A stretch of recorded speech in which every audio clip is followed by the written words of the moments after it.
Aujourd'hui, je vous montre comment préparer de délicieuses rillettes maison. Elles sont bien meilleures pour la santé que les rillettes industrielles. Beaucoup moins salées, moins grasses et surtout sans aucun additif.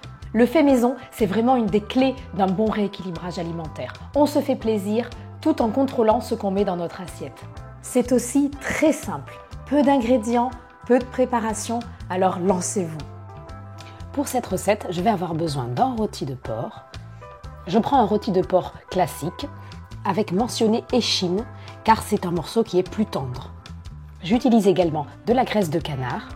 Comme c'est souvent vendu dans un grand bocal, je congèle le reste dans des petits sachets pour les prochaines rillettes. J'ai également besoin de 2 gros oignons, 2 gousses d'ail, une poignée de gros sel, du thym et du poivre.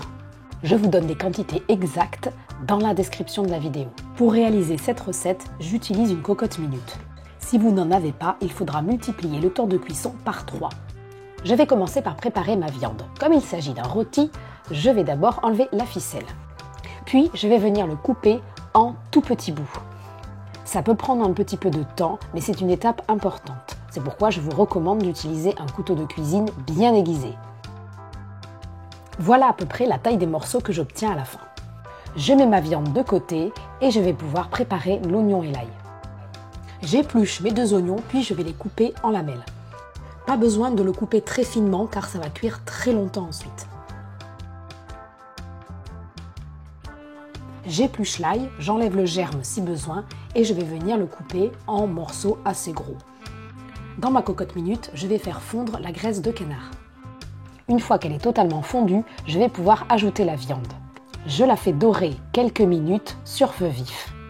Pour cela, je remue un tout petit peu au début pour ne pas que ça accroche et ensuite, je laisse dorer en remuant très peu. Au bout de quelques minutes, je vais venir ajouter l'oignon.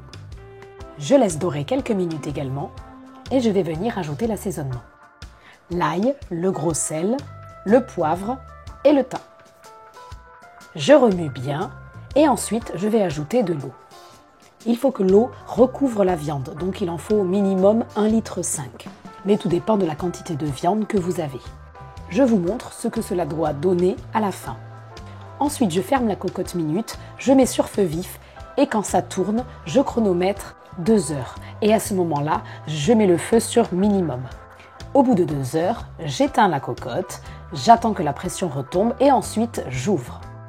Dès que ça a un petit peu tiédi, je vais venir goûter pour ajuster l'assaisonnement si besoin. Ensuite, je rallume sur feu vif et je vais venir faire réduire l'eau jusqu'à ce qu'il n'y en ait presque plus. Il va falloir remuer assez souvent pour ne pas que ça accroche. Voilà ce que ça donne une fois que ça a réduit. Il n'y a presque plus d'eau, mais ce n'est pas totalement sec non plus. Cette étape peut facilement prendre entre 10 et 15 minutes. Et enfin, je vais venir mixer à l'aide d'un bras mixeur. Si je n'en ai pas, je peux utiliser un robot mixeur classique. Il faut mixer grossièrement, le but n'est pas d'avoir quelque chose de totalement lisse. Voilà à peu près la consistance que j'obtiens à la fin. Ces rillettes maison se conservent très bien, vous pouvez les congeler par petits pots ou les stériliser pour en avoir toujours sous la main. Personnellement, j'aime en manger au petit déjeuner car limiter le sucre le matin m'aide à avoir de l'énergie et à éviter les fringales. Vous verrez, une fois que vous aurez goûté vos propres rillettes, vous n'aurez plus envie d'acheter celles du commerce. Si vous avez aimé cette recette, pensez à laisser un pouce et abonnez-vous pour découvrir d'autres recettes simples, saines et gourmandes.